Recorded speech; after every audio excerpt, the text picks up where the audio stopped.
Hola, sí, quisiera preguntar, am, yo puedo entender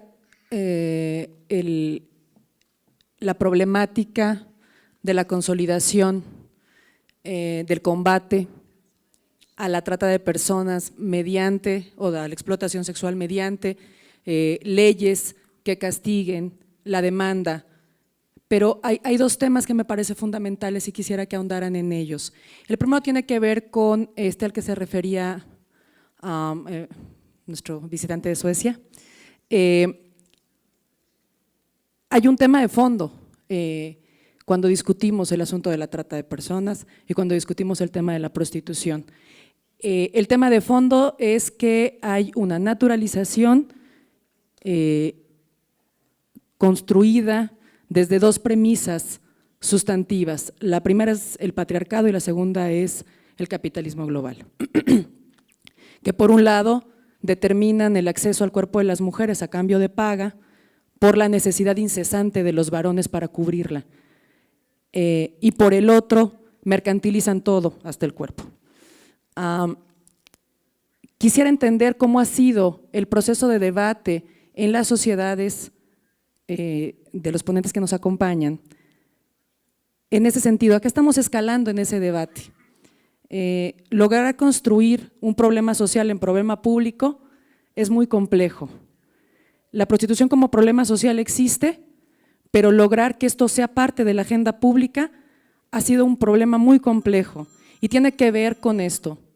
Hay una naturalización, es muy difícil escaparnos al debate político.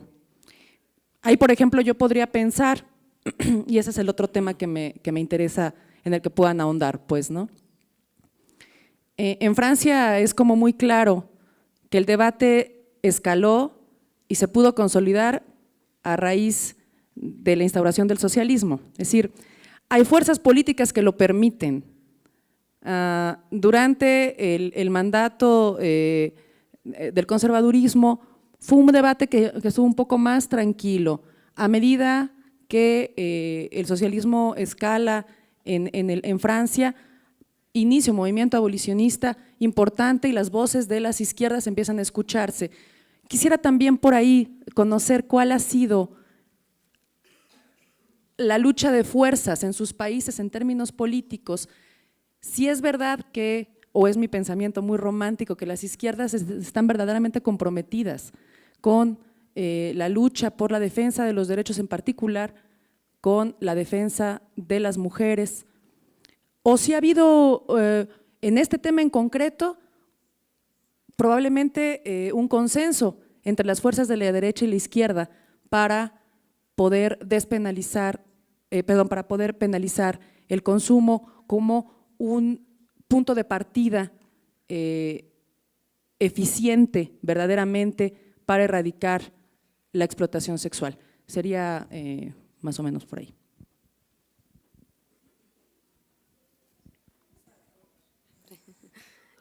Quisiera en primer lugar hacer mención a lo primero que tú comentas con relación a que evidentemente es esencial que se legisle para prevenir y erradicar la trata de personas, pero es esencial también que estas leyes se apliquen, porque podemos tener modelos legislativos perfectos o totalmente apegados al protocolo de Palermo o mucho más progresistas, pero si no hay una aplicación de la ley y una estrategia desde distintos ámbitos, no vamos a erradicar la trata de personas. Por otro lado, tenemos que tener sí pues políticas criminales, estrategias preventivas, pero en el tema de la demanda yo sí considero que también es esencial el tema, y eso es mucho el debate que estamos también fomentando en la UNODC, cuáles son los factores sociales, culturales, educativos que están generando la demanda de trata de personas. No voy a hacer ahorita énfasis en la demanda de productos de trabajo forzado, porque el tema de este foro nos lleva más a la explotación sexual comercial, pero exactamente cuáles son esos factores, y en cada país son diferentes, porque la demanda de víctimas de trata de personas producto de la explotación sexual es diferente si es país de origen o es de tránsito o es de destino. El comportamiento del consumidor es diferente y, como yo mencionaba, no es lo mismo el que está enganchando a la víctima, el que la transporta, el que la coge, o el cliente que está demandando los servicios sexuales. Y sí considero que debe haber estrategias de sensibilización y de cambio cultural que vayan más allá de una política que criminalice o penalice al consumidor. Sensibilizar que la persona que está consumiendo el servicio sexual, que realmente no le es ajeno si está viendo una niña de 13 años que está proporcionando estos servicios, es porque pues seguramente está siendo obligada, que ha sido golpeada, que ha sido drogada, pero realmente que lo interiorice y que se sensibilice.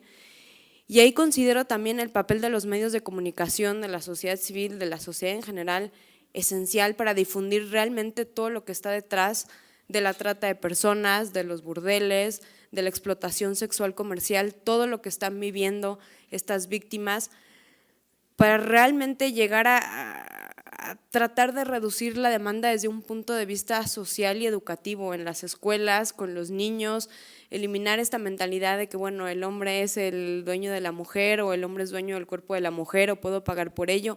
Todo eso son factores culturales también y educativos que debemos fomentar desde las escuelas. No solo entonces pensando en vamos a penalizar o no el consumo de la trata, sino qué estrategias podemos poner en marcha en cada uno de los países para reducir la demanda.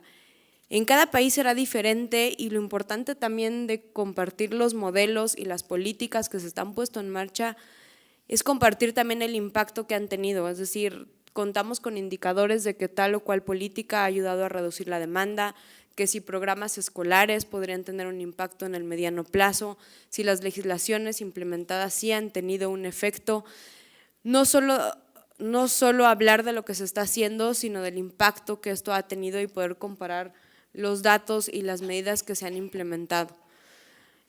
Por ahí sería mucho mi reflexión. Pensemos en las políticas que tendríamos que hacer a nivel cultural y a nivel educativo, más que a nivel de criminalizar o penalizar. Como tenemos varias preguntas y continúa el foro, no te preocupes. Si alguno de ustedes nos pudiera compartir qué ocurrió con el consenso o no de fuerzas políticas al discutir este tema. Gracias. I will be very precise. Quisiera ser muy preciso y honesto sobre la dinámica de la política. Si obtenemos una ley en Francia después de 7 años de pelear por ella, es porque tuvimos una estrategia de cross-border. Sin esta estrategia creo que es imposible y en este tema tan revolucionario poder obtener y llegar a una ley. Lo que es muy interesante es que se abole la prostitución en Suecia, en Noruega, en Islandia y en Francia. ¿Quiénes han logrado abolir esto? La izquierda. ¿Quiénes han quitado la criminalización en los proxenetas? También la izquierda. En Canadá, los conservadores han traído a los liberales y a ellos poder recriminalizar a los compradores. Así que las políticas son muy complejas. Creo firmemente, y eso es lo que hemos experimentado en Francia, que necesitamos construir estrategias muy amplias y tenemos 2 reglas de oro en esto. La primera es que cada uno de ellos estaba de acuerdo en unirse a una agenda abolicionista, fuese quien fuera, del partido que fuera, y unirse a la coalición. Como feminista, como cristiano, como marxista, no importa, quieres firmar el manifiesto, eres bienvenido. Primera regla. Segunda regla de oro. No se te autoriza levantar cualquier otro tema en la coalición, porque si no vamos a explotar, porque no estamos de acuerdo en nada. De manera concreta te lo puedo decir así. En la coalición francesa, algunos de los temas más importantes para poder tener una legislación así, tenías a lesbianas radicales y personas que demostraban y que estaban en las calles hablando en contra del matrimonio del mismo sexo. Entonces, es un tema crítico si queremos hablar de la izquierda. Hay diferentes izquierdas. ¿Qué tipo de izquierda es la que quitó la criminalización a los proxenetas en Alemania y en Holanda? ¿Cuál es la naturaleza de la izquierda en Suecia, en Noruega? Y ellos hicieron totalmente lo contrario. Así que tienes que ser un buen estratega. Nuestra única afiliación política es ser abolicionistas. Y esto es muy importante, y lo digo, y quisiera entender un poco más de qué manera puede ocurrir esto en México. Y creo firmemente que es imposible obtener una legislación así. Sí, no, y veo a miembros del Parlamento aquí en el lugar. ¿Qué fue lo que hicimos? Teníamos a estos que llamábamos campeones, campeones de la izquierda, campeones del centro, campeones del lado conservador. Pero las personas, los humanos, cuando es un tema y estamos de acuerdo en hacer un cambio y ellos deciden crear alianzas y estrategias más allá, sin importar sus divisiones políticas, para ganar juntos en este tema específico. De esa manera, fue muy complejo para ellos convencer a sus partidos políticos. Bueno, thank you for your reflection, and I believe. Viene una pregunta ya. Sorry, se necesitarían varios foros. Do you want to? No, espere. ¿Perdone usted? ¿Quiere abordar sobre el mismo tema? Sí, es que como van en línea, sí, está bien, pero le quiero decir, ¿usted va sobre el mismo tema? ¿Quiere comentar ahora? No, la señorita. Usted, ajá. No. Okay. Thank you. Just a question. It goes to Para Gregoire y para Anders. Muchas veces oigo en Alemania que si estamos hablando del modelo sueco, tenemos que ir y dar pasos muy pequeños, pequeños pasitos en la legislación. Ahora en Holanda ya no se permite el proxenetismo, pero ¿tienes alguna experiencia de si esto realmente funciona? Porque mi pensar es que es criminal, es algo penal, así que buscan a otra persona que no tenga un récord criminal, lo compran y después ellos son los que hacen que funcionen los burdeles y hacen el proxenetismo. Este es mi temor. Así que mi pregunta es, ¿crees que es posible remover la prostitución en una sociedad dando pequeños pasos? ¿Creen que esto sea posible?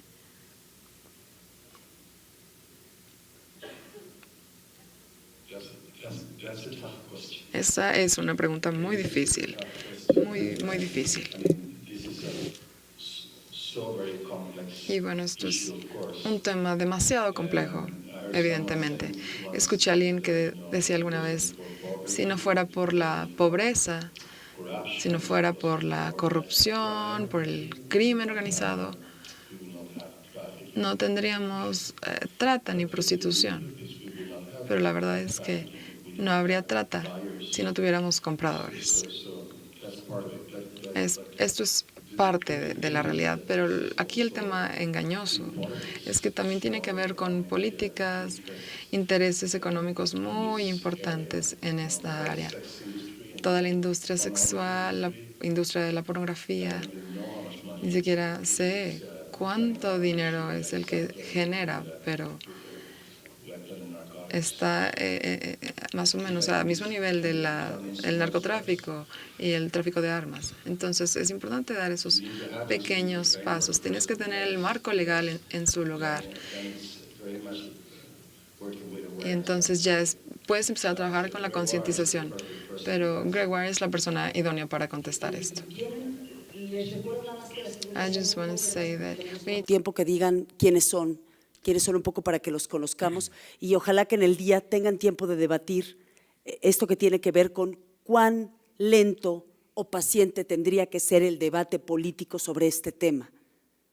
Esos son temas muy interesantes que ustedes pusieron en la mesa. Just on the reform versus En el tema de la reforma y la revolución, es un paradigma radical de cambio. No puede ser una reforma. Me reuní con el mayor de Ámsterdam hace 4 años. Es una persona joven y era el ministro de las Relaciones Exteriores y hablaba de la otra generación de izquierdistas, quienes eran muy liberales, pero quienes estaban abogando por aquellos explotados. Pero fue muy interesante cómo no teníamos una misma ideología y no llegar al modelo sueco. Lo que podemos hacer es ir y llegar a un punto en el que el modelo no se puede implementar más. Sabes que cada vez más la tendencia es en algunos países preguntarle a todos los que han sido prostituidas, preguntarles si quieren, les van a preguntar a todos los compradores de sexo que chequen si la persona está registrada como un trabajador sexual antes de tener sexo con eso, pero los compradores no quieren hacerlo. Van a checar los récords criminales de los proxenetas y obviamente ven que tienen a personas falsas que son las personas que dan la cara. Creo que este modelo va a finalizar y una vez más van a ver a los trabajadores como ellos están en contra del trabajo sexual, quieren que se erradique esta regulación, esta normativa. Y creo que finalmente lo que va a pasar es que con este modelo, y eso es un poco lo que estaba diciendo mi compañero, va a terminar con un cambio radical pragmático, pero va a ir a un punto en el que se va a poder comprender y no va a encajar con ninguna realidad. Y esa es la realidad de este modelo, porque es diferente a la realidad. No hay trabajadores sexuales, no hay buenos proxenetas, no hay una realidad que encaje con su modelo. Así que si implementan el modelo de manera completa, seguramente van a poder cambiar su mentalidad de manera pragmática. Preguntas, vamos rápido. Claro. Buenos días, mi nombre es Raúl Ortiz y trabajo en la Universidad Autónoma del Estado de México. Para evitar cualquier malentendido, quiero dejar claro que entiendo perfectamente que la solicitud de prostitución debe ser criminalizada en tanto que cosifica al sujeto, lo deshumaniza y es una violación concreta de sus derechos humanos.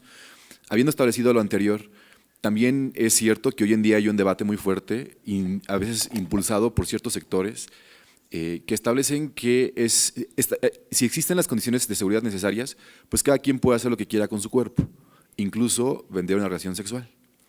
Estos debates entiendo que requieren una respuesta muy clara y muy concreta para sensibilizar a las personas que tienen esta perspectiva. Entonces mi pregunta es, ¿cuáles son las respuestas más pertinentes para sensibilizar a estos grupos y hacerles entender que se trata de una protección integral a los derechos humanos de una persona a través de la criminalización de la solicitud de prostitución y no como una injerencia arbitraria del Estado en temas que son como particulares? Esa es la pregunta. Es muy buena pregunta. ¿Quién?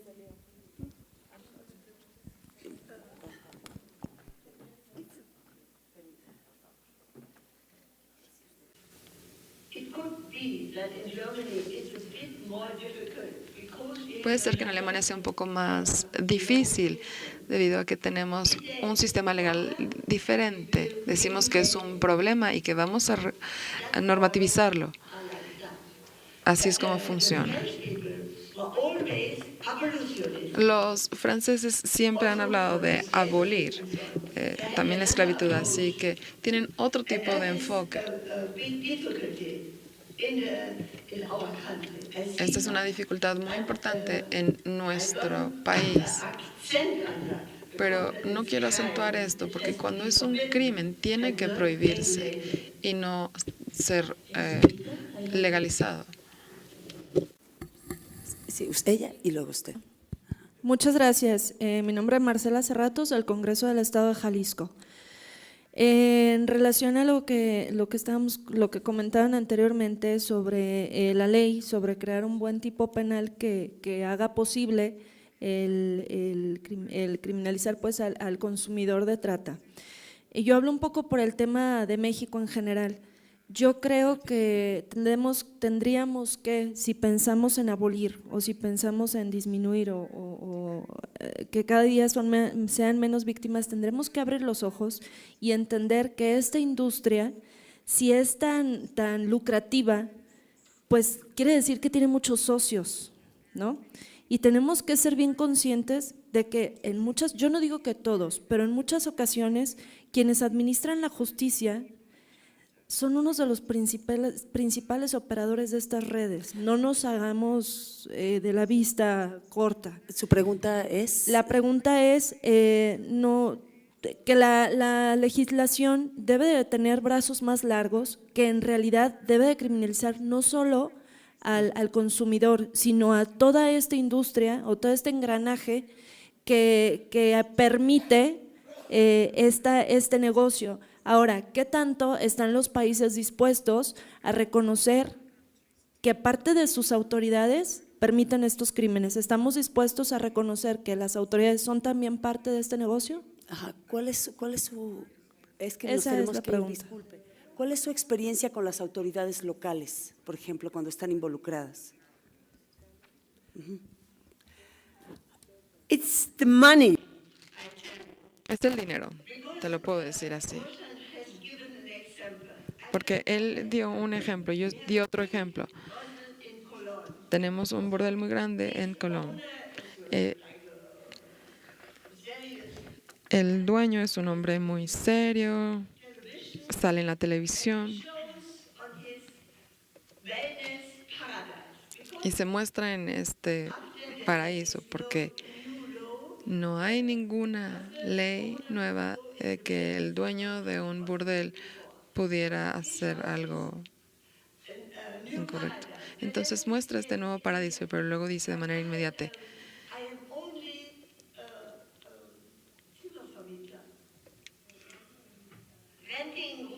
solo estoy rentando cuartos.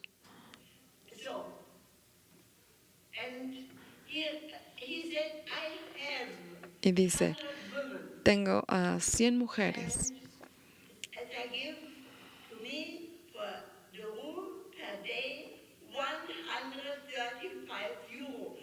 Entonces le dicen a esas mujeres, 135 mujeres, y eso es lo que cuesta el cuarto. Eso es en una semana,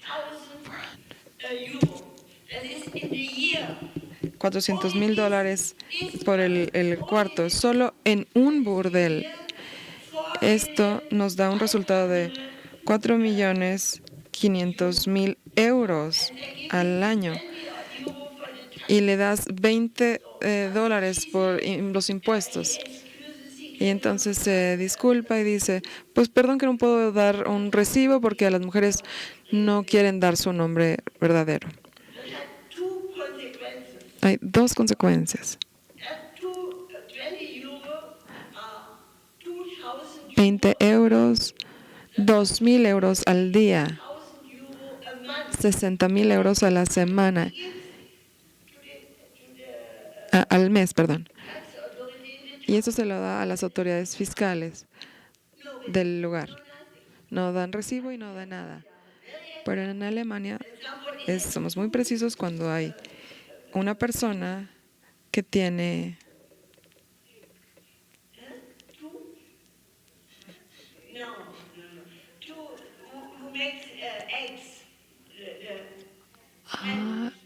cuando una gallina tiene 2 gallinas, tiene que tener un registro para decir cuántos huevos da la gallina. Eso está muy regulado. Pero este dueño tiene a estas mujeres que dan y tiene que dar 60.000 euros y las autoridades no van a perder ese dinero. Entonces tienen ellos el poder porque son muy ricos. Y esto se hace posible con la ley nueva.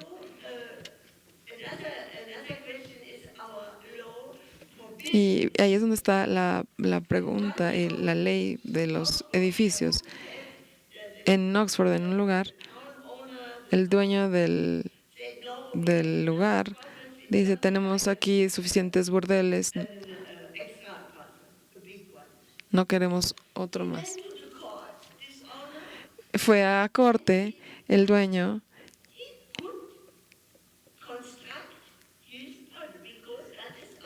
él podía construir su bar porque está autorizado. Es muy complicado por el dinero, entonces debemos entender de fondo. El proxeneta tiene que empezar a Y la gente tiene que empezar a entender y oponerse para que en la próxima elección podamos darle poder, porque a los políticos les gusta que mucha gente los elija y entonces de esa manera cambiar el modelo. Pero puedes ver qué tan difícil es convencer a las personas, y las personas tienen que estar listas para poder argumentar y entonces así poder obtener éxito.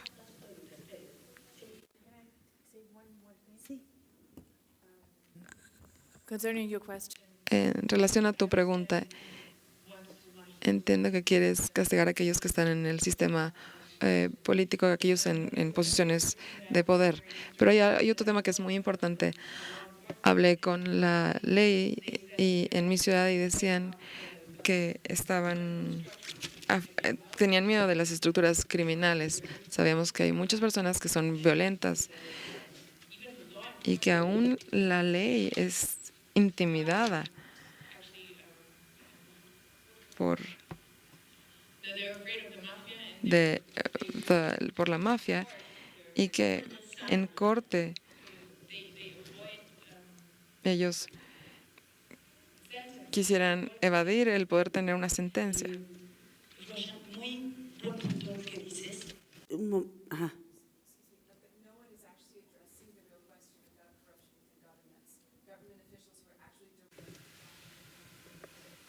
I'm sorry, I cannot interpret without a microphone. No puedo escuchar sin micrófono. Decía que nadie realmente ha hablado sobre el tema real de la corrupción de oficiales del gobierno en el tema y relación de la prostitución y la trata de personas. Y he estado en países, saben que soy un embajador para la UNODC también. Soy la versión voluntaria. He trabajado con UNODC desde el 2000 y tengo evidencia de que hay muchas ganancias que hacen funcionarios del gobierno del abuso y la explotación de mujeres. Así que, ¿qué propones hacer en ese tema? Solamente para añadir un poco. Sí, quedó clara su pregunta y sobre todo cuando tiene que ver con no solo autoridades locales involucradas, sino crimen organizado involucrado, lo que hace más difícil, ¿no? Ajá.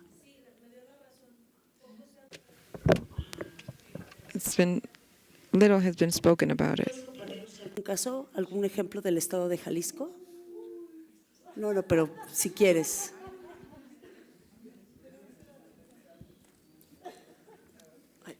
Nadie me lo platicó, yo lo vi. Lo he estado viendo 20 años por lo menos. Ajá. Tenemos una avenida principal, aquí tengo unas vecinas de mi estado. Ajá. Hay una avenida principal que es Juárez y Vallarta. Hay en Jalisco, Guadalajara, Jalisco, se atraviesa el centro. Hay un proxeneta, tengo 20 años viéndolo, un proxeneta que es además es transexual. Y él explota, que no sé cuántos kilómetros sean, son muchos kilómetros de Juárez a Vallarta, atraviesa media ciudad, no tanto, pero es muy largo. Él explota a todos los niños de la zona, los niños que están de la calle, que de repente venden chicles, pero lo que más hacen es ser explotados sexualmente. Es un proxeneta que tiene más de 20 años operando. No soy tan grande, él es mucho más grande que yo, entonces no sé cuántos años atrás tengo operando. He visto cómo les pasa cuota a los policías, lo he visto muchas veces. Obviamente yo hablo de toda una organización. Para que un negocio sea lucrativo debe de tener socios, ¿cierto o no? La trata, ustedes lo saben, genera dividendos después de la venta de armas, es el negocio más lucrativo a nivel mundial. Entonces, para que un negocio sea así de lucrativo, pues tiene que tener muchos socios. Y obviamente debe tener socios con un poder a tal grado que no desarticulen estas organizaciones criminales que están explotando a la luz del día. No es posible que no se den cuenta. Yo ayer lo comentaba, el otro día comentaba que hay un estudio en Jalisco, hay un estudio que se llama Tolerancia Cero. Si lo pueden encontrar, está en la red. Es una investigación en donde vienen domicilios, donde vienen lugares en donde están siendo ahorita explotados niños. Y entonces es un estudio que fue premiado por el gobierno. Y entonces luego no entiendo por qué esos lugares siguen operando. ¿Me explico? Entonces, como el caso de Jalisco, yo estoy segura que hay muchos estados de la República, incluso del mundo, en donde es un secreto a voces, que es una práctica protegida, repito, no por todos los funcionarios, pero sí hay funcionarios corruptos. Y un punto interesante, gracias. Hablamos de autoridades locales, de tolerancia de autoridades locales, de autoridades estatales, pero además la pregunta que antes de que ustedes se expusieran, ¿cuándo también es tolerado por comunidades culturales locales, por ejemplo, comunidades de inmigrantes? Y la última pregunta. Gracias. I would like to answer Yo quisiera abordar ambas preguntas hasta cierto punto. La pregunta de si funciona dar paso a paso, pasos pequeños, y qué pasa con la corrupción gubernamental y la complicidad con prostitución. Bueno, la primera pregunta, ¿hemos aprendido algo al respecto de ello en Estados Unidos? Hace 15 años mis compañeros decían, tratemos de agarrar primero la frutita más cercana en el árbol. Es decir, hagamos primero lo facilito, no lo fácil. Vamos a hablar de la trata de niños. Y después dijimos, bueno, no nos parece que la institución de la prostitución y de la sociedad sea algo bueno. Bueno, sí, por supuesto que no, si es de los niños. Sin embargo, aquí estamos hablando de la institución en general. Sin embargo, en Estados Unidos han desarrollado un movimiento muy importante para proteger la seguridad de los niños, para salvarlos, para evitar la trata de niños.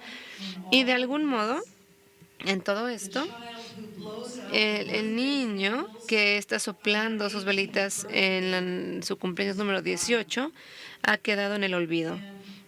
Entonces, todas las mujeres adultas y jóvenes en la prostitución, mujeres de mi edad, que tienen 60, 70 años, que son indigentes y que además están prostituyendo, ellas también se quedan fuera. Entonces, actualmente en Estados Unidos tenemos una ley contra todo tipo de trata, que significa todo tipo de proxenetismo. Sin embargo, tenemos un departamento de justicia y es aquí en donde parte de la corrupción empieza a jugar un papel importante. Y suena razonable al inicio. Tenemos un departamento de justicia que hace su declaración pública. Lo siguiente, es política del Departamento de Justicia no aplicar la ley de contratrata en caso de adultos que están de acuerdo con prostituirse. Y en esa declaración, con esa idea, todas las mujeres que son tratadas, explotadas y regentadas, entonces quedan fuera. Aquí el ejemplo más importante de esto fue el gobernador de Nueva York, que compró a una mujer y que tuvo una niñez como la que hemos estado escuchando durante varios días. Había sido indigente de pequeña, había padecido abusos, había sufrido abusos de niña, tuvo que participar en pornografía infantil y sin embargo los medios la representan como una mujer del club de VIP, ya saben, de los VIP.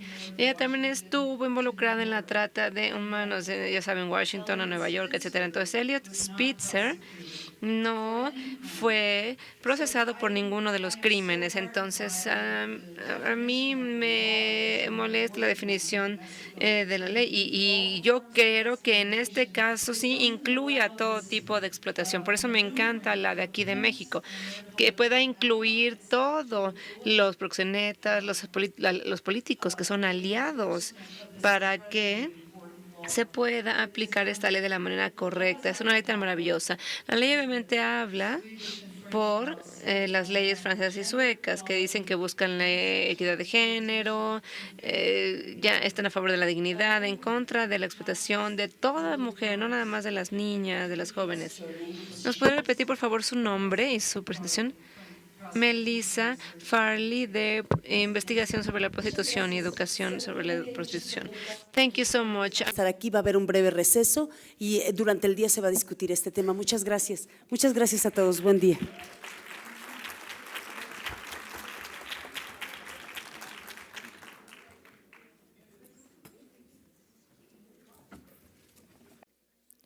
Pues en lo que nos traen el micrófono, ¿ya?